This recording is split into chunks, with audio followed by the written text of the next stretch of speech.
part of the Mastering the Game of Life series. Emerging from the Forest by Paul D. Lowe.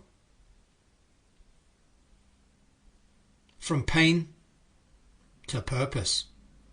Introduction by Paul D. Lowe. Read by Keith Amoss. Introduction by Paul D. Lowe.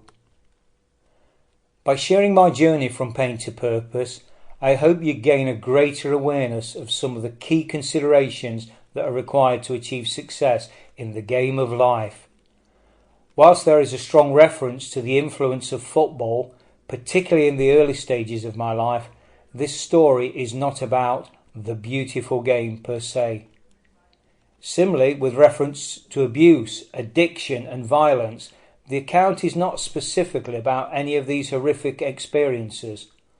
Although these aspects offer a consistent thread throughout, the primary intention is to simply reach out and inspire those who are searching for their purpose in life.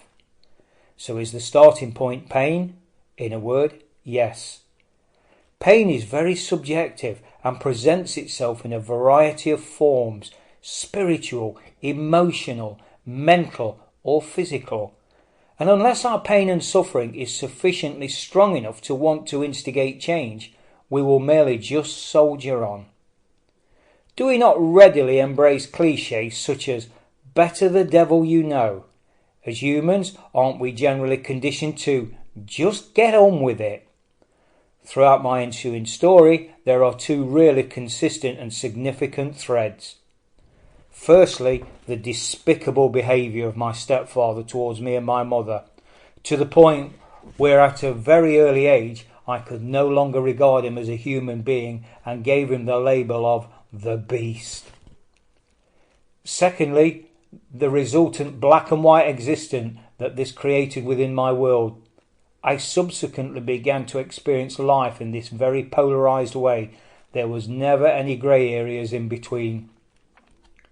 This stark account of my voyage is conveyed by equally graphic language, which I don't use today, but felt it necessary to include here, giving my story the authenticity of where my life was at the time.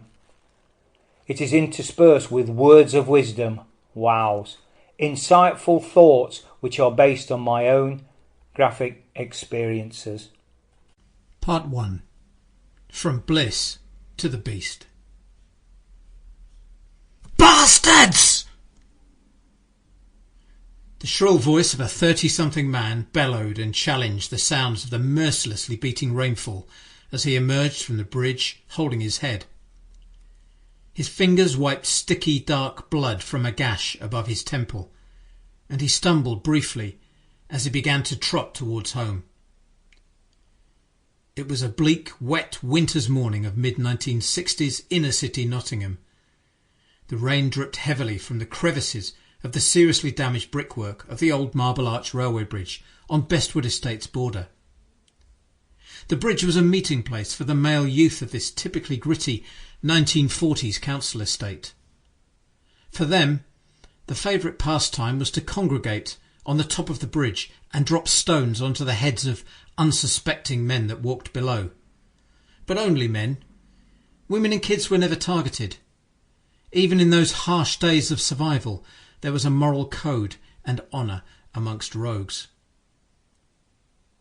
The significance of Marble Arch was that it sandwiched, along with Andover Road, a triangular piece of glass-strewn ground that was surrounded by a small fence of railings, about a quarter the size of a conventional football pitch, and provided the perfect opportunity for warm-up activities such as stone dropping, before the serious business of football got underway, especially if the kids got chased by the victims. But this was not just any old piece of ground. No. It was a mud bath that carried the hopes and dreams of most of the Bestwood lads that one day they would play for their beloved football team, whoever that might be.